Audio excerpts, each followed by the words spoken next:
All right, so today's video is going to be about making a basic hunter with a clip with minimal tools. A lot of people get wrapped up in the fact that, or they get wrapped up in thinking they need a bunch of expensive tools to make a quality knife, and that's bullshit. You don't need like thousands of dollars worth of tools, but you will need to spend some money on some stuff in order to make a knife, right? So you're gonna need a way to heat the steel.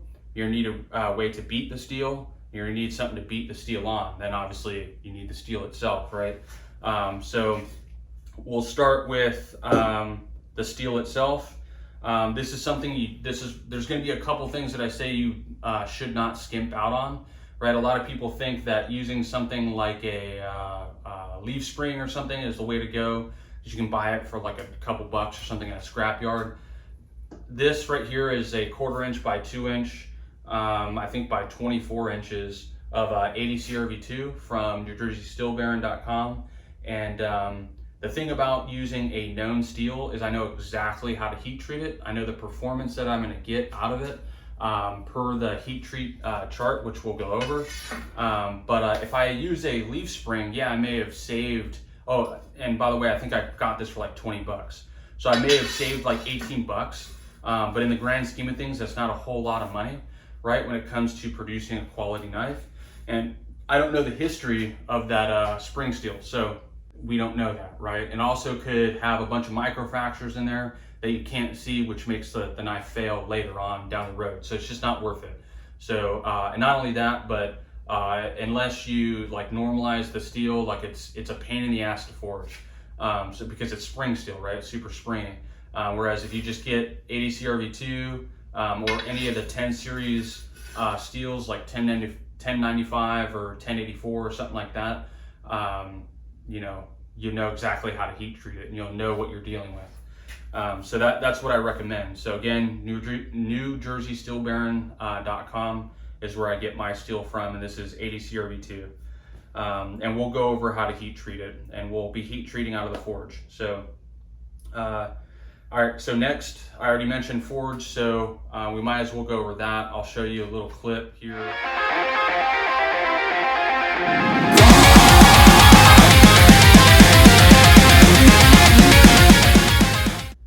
of my forge. So actually I have a chili forge coming, but this is a good example because this is a very small Atlas forge.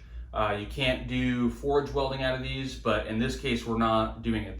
I think that particular Atlas forge costs around 300 bucks, right? So there is gonna be money that you're gonna have to front, and if you had to spend money on anything, I would probably spend it on the forge.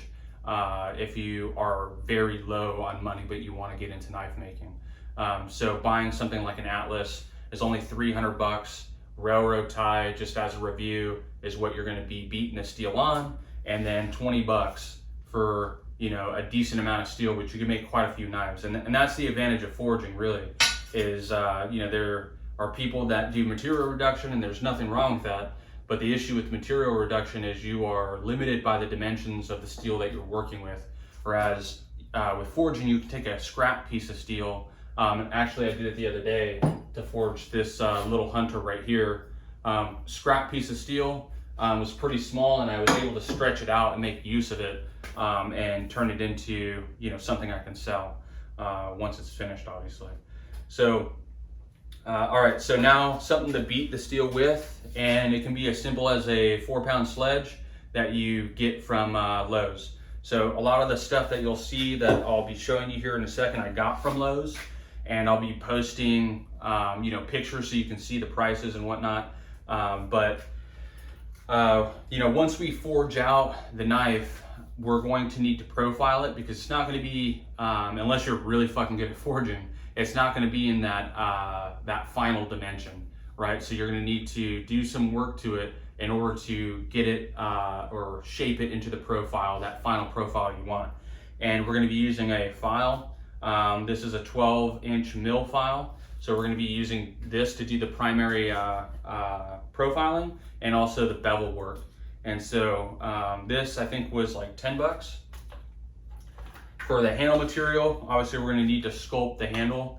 and we're going to be using that same file, and we're also going to be using this wood file here. And here's the cool thing about files. I'm not so sure about cobalt files, but I know Nicholas files are good high carbon steel, so after they become dull, and like I said, I only know this about Nicholas files, not so much about cobalt, but once they're dull and you have no use for them, you can turn them into a knife. So that's also kind of cool about buying files. Even something like a rasp, all these little teeth and stuff, you can just knock those down with a hammer and forge it into a knife. So, all right, so we'll be doing the profiling with those two things. Obviously, we're not going to make a knife 24 inches long or even longer than that. I'm going to be using this right here, this metal handsaw, in order to do some of the profiling as well, right? Because I don't want to be filing on the knife all day. I'll be using this and also to cut the piece of steel that I need from that 24-inch piece of steel, right? I'll be using these DeWalt 1/8 titanium bits or drill bits, and so I'll be using those to drill the holes. I get the titanium ones because there are times where I forget to drill the holes before hardening. So these can go through hardened steel. Just know that if you forget to do the holes prior to hardening the blade, you're going to ruin the bit, or at least I do with these anyways. And I think this was like $5 for two. So for whatever reason you break your drill bit or you fuck it up or whatever, you have a second one. 2 is 1, 1 is none. So I'll be using this hand drill we'll be drilling the holes with those. The hammers you see here are custom hammers. I'm not going to be using those, but there are a couple hammers that I showed earlier, and one of them is a cross peen. So we are going to be using a cross peen. This is not so much a custom hammer, but something I bought off of blacksmithdepot.com. You don't need to go there. You can go to Lowe's. They have this essentially the same exact hammer as this. And they have different weights. So if you're starting out, I recommend getting a 2.5 pound. I wouldn't go straight for the 4 pound because I don't care if you lift weights unless you do that weightlifting where you have the stick and the string connected to the weight and you're constantly rolling it up and down and you have retarded grip strength. A 4 pound hammer sounds like it's really light, but it's not. It's gonna fucking smoke you. So if you're starting out, I highly recommend just getting a 2.5 pound hammer to start out with.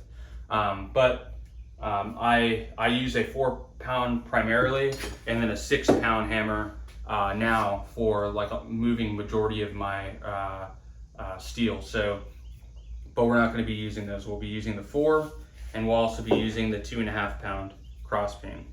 All right, you need a way to hold the steel, which are tongs. But here's the thing. So if your steel is short, if you have like scrap steel or something, that's where tongs will come in handy. But if you have a long ass piece of steel like this, you can just stick the steel in the forge and it won't heat up down here. So you can just use your hand to hold it. And that's actually the best way that I have found to control the billet that you're working with. And yeah, so I learned that just by watching Jason Knight's video, which I highly recommend. If you're watching my YouTube video, obviously there are way better videos out there. This will give you an idea of what to do, but I honestly highly recommend getting the Forge series by Jason Knight. That series changed my life, but the series does show him forging with a power hammer. So if you want to see me forge with a hand hammer with just very basic tools, that's what you'll get here. But he is a master smith, so he'll be teaching you all the right things, right? So a lot of the stuff I'll be teaching you is taken from that series. So, but I highly recommend getting the Forge series. All right, so I think that's, obviously after we forge the knife, drill the holes, heat treated, all that stuff, we'll need to put handle material on it. This wood is stabilized and dyed box elder burl that I got from Rob's Wildwood on Instagram. I'm actually a brand ambassador for Rob's Wildwood, so I primarily use his wood.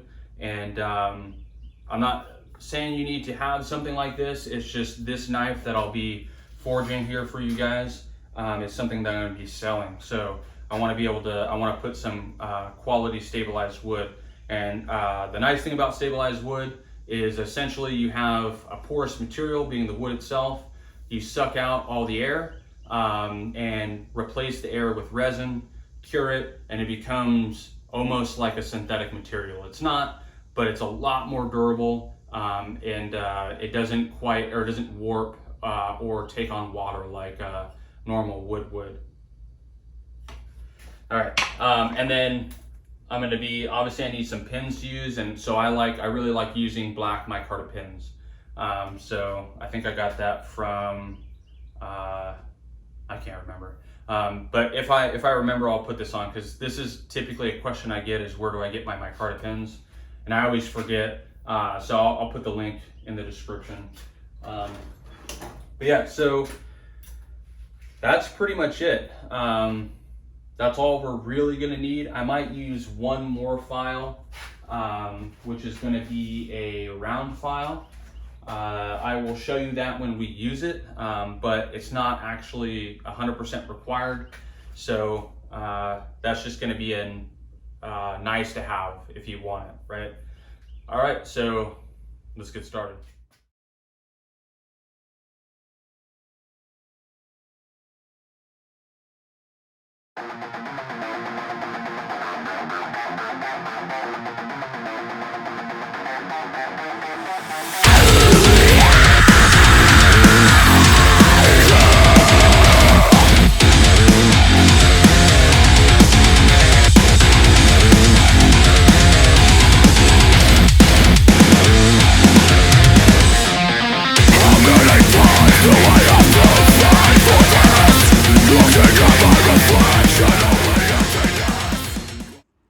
All right, so right here, my goal is going to be tapering that tip into a spearhead.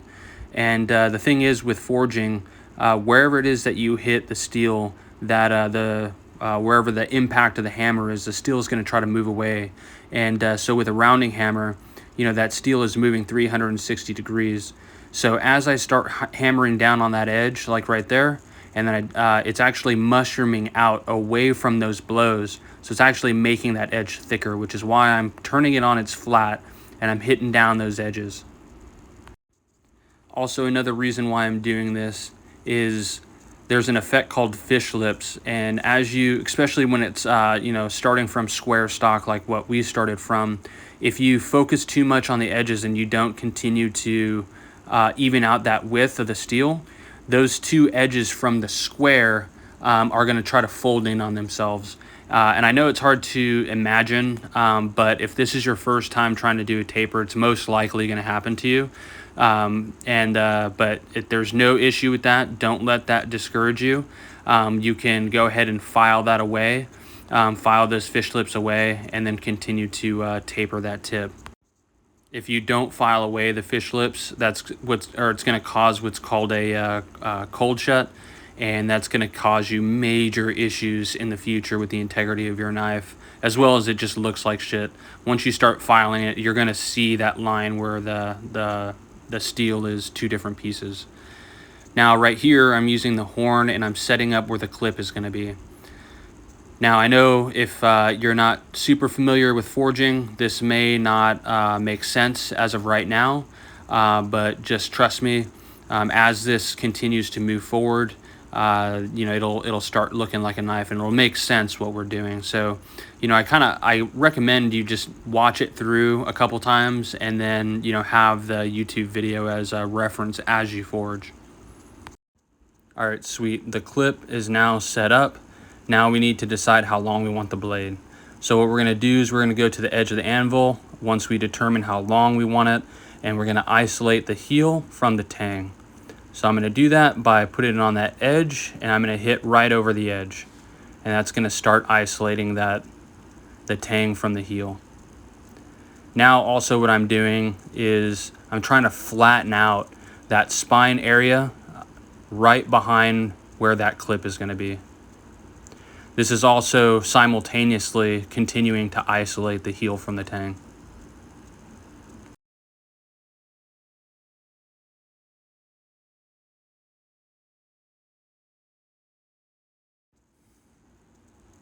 All right, now we're continuing to isolate that heel from the tang. We're just going to keep doing this as many heats as it takes. And just remember too, as we're hitting, that spine, we need to turn it on the flat so that we can knock down those edges. Because remember that that steel is trying to move away from the impact, so it's making that that spine thicker.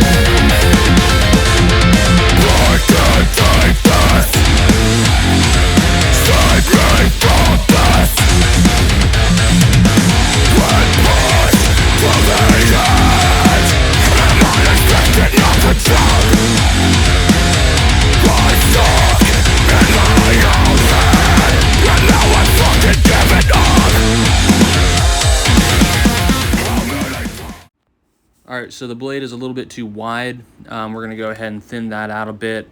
This is also going to elongate the knife. And we're doing this while we're maintaining the angle of the clip. One of the things you want to take note of here is that the anvil is actually pushing up on the steel while I'm hammering down. So as I have the edge of the knife down on the anvil and I hit the top of the spine, it's going to flatten that area or that bottom area or the edge of the knife. So just keep cognizant of that as you are forging. If you need to create flats, using the anvil to your advantage is a good way to do that. And right here, I'm just checking to ensure that the thickness is even throughout before I get another heat. All right, now we're going to exaggerate that the little finger notch. This is also going to further isolate the tang and the heel of the blade. And again, remember the steel's moving away from where it's being pushed, and it's creating more thickness. So I have to put it on its flat, and I got to hit those edges down. So here I'm going to be starting the preform. So I'm going to be bending the tip downwards, because as I start smashing the edge of the knife, as I've stated already multiple times before, wherever I'm smashing the steel, or wherever I'm hitting the blade, the steel is going to try to move away from it. So, yep, right here, I'm just continuing to isolate that, or re-isolate that sledge, just sharpening that up. But to get back to what I was saying, I need to hit it down, because as I start hitting that edge, that knife is going to want a banana, because it's going to want to move away from, the impacts. So I'm angling it down, so as I start hammering on that edge, it'll straighten out the blade instead of it curving upwards too much. All right, so the preform for the blade is good. It's exactly how we wanted, that little bit of a downward angle. So as we start beveling it, it'll straighten out, vice become a banana. So now what you want to take note of here is I'm using the edge of the anvil. I'm hitting the heel of the knife and I'm turning up towards the spine. I'm going to do the same thing on the other side. Whatever you do to one side, you'll do to the other. So I'm hitting, you'll see that my impacts are hitting the heel of the knife. And what I'm doing is, if you notice the edge of the anvil closest to me, that's actually what is pushing up on the knife as I hammer down, and it's creating the plunge line. So you can see it right there. The lower the heat becomes, the easier it is to see that plunge line. All right, so we're going to continue to define that. All right, so again, take note. I'm going to be where I want the plunge lines. I'm going to be putting that portion of the knife on the edge of the anvil, closest to where I'm standing, and I'm going to be hitting the heel of the knife and bringing it up towards the spine, defining those plunge lines. Now you really want to have consistent blows here. because you don't want the knife moving around too much, and you don't want your hammer blows moving around too much, because you want to have a nice even plunge line. This will make it way easier once we start filing that scale off and start cleaning up the blade. All right, so right now the heel of the knife is cold, but it's not too cold to where I'm going to be doing damage to it. The camera is not really picking up the color, but it does still have a little bit. It's like a really dark red. So I don't forge past that, but I was just doing more what's called planishing than actual forging. So right here, I'm just cleaning up that spine. So I'm using, the horn to maintain the shape of that finger notch, and I'm just hitting the spine down and cleaning up that profile a bit. Because obviously we want to get the profile as close as we can, so that we're doing as little filing as possible.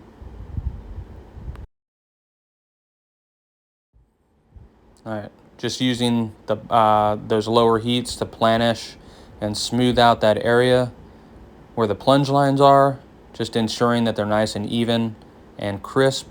Is, like I said, that's going to really help later when we start filing this knife. All right, so now it's time to start beveling. So what I do is I break the knife into 3 different sections. I have the spine, the center of the blade, and the edge. And so I'll always start, I leave the spine alone, I'll always start in the center of the blade, and that's what I'm doing now. You can tell by the discoloration of the knife from yellow to orange. I'm bringing down that center first, and once I've moved enough steel in the center to where I have an even taper from the spine to the center of the blade, then that's when I'll move to the edge. Now you'll notice that I haven't put the distal taper in yet. It's still even thickness at the spine, and there's a reason for that. Some people put it in like early on in the forging. I tend to wait just because, as I am beveling, as I get closer to the tip, and I'm doing the center of the blade and then the edge, my hammer is actually, because of the surface area of the hammer, I'm actually impacting the spine as well, just because I don't have a small enough surface area contacting that small area of the blade. So I'm actually creating a distal taper unintentionally. It just works out every time, and I'm not making it too thin, while I'm beveling, because I already gave it a distal taper early on. So that's just the way I do it. I've seen people, give a distal taper, in the beginning. And also, if you don't know what a distal taper is, that's essentially, from the back of the knife, the thickness of the spine going from thick to thin towards the tip. Here I'm showing you, hey, there's still thickness. It's still plenty of thickness at the edge. And so here, even though I was hitting the center of the knife, it curved up a little bit more than I wanted it to. I prepped it so that now I'm ready to start hitting those edges. Now, when I do the edges, I forge as thin as I can. And that's the reason why I do that, is because I know I'm going to profile. I know that the edge is not going to be completely perfect, and I'm going to have to either grind or, in this case, file away at the edge. And I don't want the edge to be too thick after having filed it. So I want to get it as close to sharp as possible. Jason Knight calls this forging to sharp. So that's essentially what I'm doing. And I'm, ensuring that I get the maximum width out of the blade that I want. So I'm trying to pull down those edges as far down as I can to as thin as I can. And that just ensures, as I said, that I'm, not losing too much material and having too much thickness at the edge once I, profile the blade or do the final profiling. And so again, at these lower heats, I'm more smoothing out the steel through planishing than actual forging or moving steel. But you can tell how thin that edge is getting right there. So that's what we want. Now, when it comes to the steel moving away from the impact, this happens the most at the tip. So that's why you really want to get a nice downward angle at that tip when you're doing your preform, simply because that edge is going to really try and banana on you. Now, sometimes that's what you want. You want a little bit of curve, as we have in the blade right now, and that's actually what I was going for. But if you want a much straighter profile from the swedge down to the tip, you just need to ensure that you have more of that downward curvature in the preform. Sweet, so that's as far as we're gonna go as far as the blade is concerned, outside of straightening later. Now onto the handle. All right, now we're going to just be prepping the handle essentially for the final shape. We're going to end up having to cut, the knife or what we have forged of the knife from the steel itself here in a little bit. But I just want to kind of get things started while I have a good way to support the steel in my hand. Because once I move to the tongs, that's something that I just haven't really done, is gotten the proper tongs or the proper amount of tongs that allow me to hold the either the billet or the knife, what have you, just hold the steel properly. So I try not to use tongs, or I try to use tongs as little as possible. So I'm trying to get as much done prior to cutting the blade from the rest of the billet. And right here, what I'm actually doing is that upward curve in the handle on the bottom of the handle, that's gonna afford us a lot of comfort where our fingers are gonna go. Now right here, I'm using the handsaw, and that really sucks. But as I stated before, you really don't need complicated tools to do this. That's a super shitty broken vise, and it's doing just fine. I'm having to do some adjustments, but it's working. And there we go, it's cut. And you can tell that I intentionally cut it short, like way too short. And I do this for a reason. The reason is this, and I use the cross peen portion of the hammer to draw out the handle. Not only am I saving steel this way, but it also forces me to taper the tang. Or essentially, just like we did that distal taper, from the clip down to the tip, it goes from thick to thin. We're doing the same exact thing towards the back of the knife. And what that's going to do is that's going to allow for the handle to be lighter than it would be if we had just left it a 1/4 inch thick. Not only that, but it looks awesome as well. But I'm using the cross peen to lengthen the handle, and the way that that's working is the cross peen actually acts as one of those like the roller pins that you use to roll like cookie dough or pizza dough or whatever. That's exactly the way that it's working. So whatever direction the peen is facing, the long way of the peen, that's the direction the steel is going to move.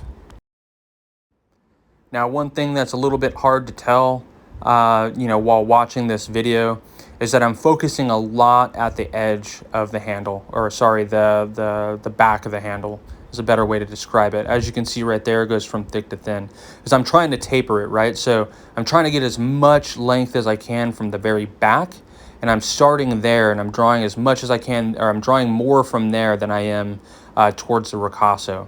And obviously that's so that we can get that taper.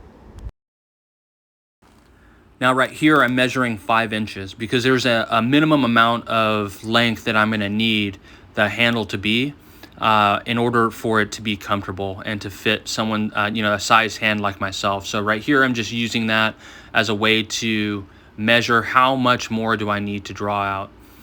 And right here, I'm hitting the ricasso area because, the back of the handle is pretty thin at this point.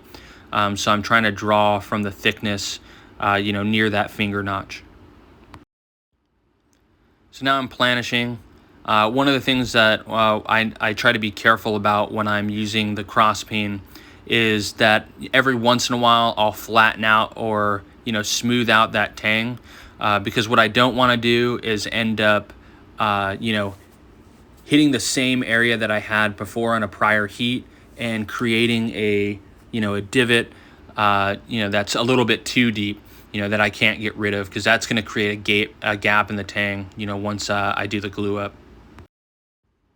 All right, so I have the length that I want, and now I'm going to use the cross peen to start honing the shape of that handle. Right now I'm going towards the back of the handle, and what I'm trying to do is I'm trying to create a little bit of a swoop that's going to really suck in that, the back of that hand. Handle shape and handle ergonomics is extremely important, probably just as important as the blade itself, just because, that's the extension to which connects to your body, when it comes to using the blade. So having that be comfortable is extremely important, especially if you plan on, selling knives. With that being said, at least at my level, I'm not going to be able to forge the handle exactly how I like to make my handle. I'm going to have to go into the handle with some files to, finish and tighten up that profile for the handle and the blade itself. But that's okay. The more we forge, the more proficient we'll become, and the less material we'll have to braid off, either through grinding or through filing. And that brings up, a good point, and that's don't become discouraged if your knife isn't looking like mine, or you're running into issues, or you end up spending most of your time filing, rather than forging, just because you're not proficient enough at forging. This is something that comes with time. It comes with repetition. So don't be discouraged. Really, at the end of the day, it doesn't really matter how you get there when it comes to the final profile of the knife. I mean, even people that, primarily do material reduction, it's really the end product that matters, because especially if you're selling knives, it's the end user that wants the knife to do a specific task. And if it does that specific task, that's what matters. And obviously we want it to do it well. So, don't feel discouraged if you have to do mostly, filing. That will change with time, and you'll be able to get it closer and closer to the final dimensions you want with forging. All right, now I'm just ensuring that the thickness tapers evenly, because it's really easy to hammer too much in one area and have it not taper at all, or be super thick to thin to thick again. You want it to go from thick and evenly taper out to thin. Just like we just got done talking about, if you spend just a little bit more time on forging, it's going to be a lot less filing that you have to do. So just ensuring everything is nice and flat is going to be that much less filing we have to do to flatten out the tang, to accept the scales. Oh yeah, one thing too is I always ensure the face of the anvil is clean. Scale is a lot harder than the steel itself, so if you forge on top of scale, you're going to be putting divots into the scale, and sometimes the scale will embed itself into the steel, and you grind or you file away, that piece of scale comes off, and now you have low spots. So it's always good to forge on a clean surface. All right, now we're going to ensure everything's nice and straight. Now, I may do tiny little tweaks with the hammer, get it as close as I can, but primarily I'll use my leg vise.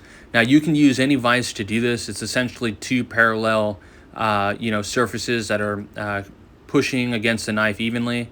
You can use a cheaper vise to do this. It doesn't have to be a leg vise. That's just what I like to use and what I have. But I did it to the front of the blade, and now to the handle, ensuring everything is nice and straight. I'm also turning it upside down. Because of the taper, I just want to ensure everything on all sides is straight. And you'll notice earlier too, I didn't just do the top of the spine, I did the center of the blade as well. Now the only thing that's left is the edge, once I am comfortable with how straight everything is.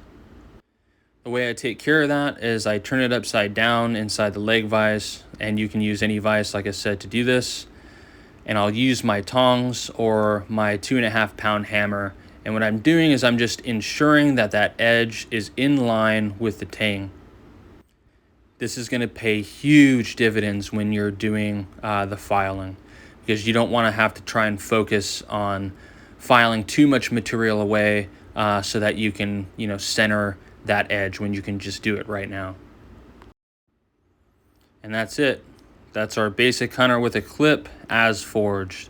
Now let's get ready to profile it.